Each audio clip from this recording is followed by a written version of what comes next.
Welcome to Luca is a Billionaire, where the only thing I invest in is your answers.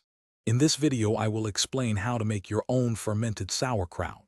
First, you'll need to gather your ingredients and equipment. This includes fresh cabbage, a good quality salt, and a clean fermentation vessel, like a large jar. Next, you'll prepare the cabbage by shredding it and massaging it with salt. This process helps to draw out moisture and create the brine needed for fermentation.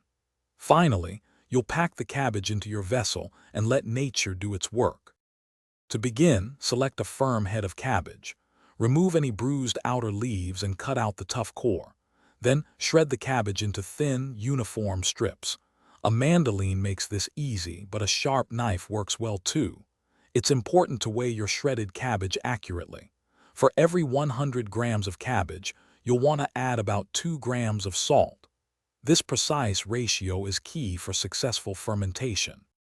Once salted, massage the cabbage for about 10 to 15 minutes. You'll notice a good amount of liquid, or brine, forming. Now, pack the cabbage tightly into your clean fermentation jar, pressing down firmly to remove any air pockets.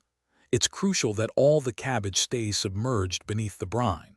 You can use a special fermentation weight or even a smaller, clean jar filled with water to keep everything under the liquid. Place your jar in a cool, dark spot, ideally between 60 and 70 degrees Fahrenheit.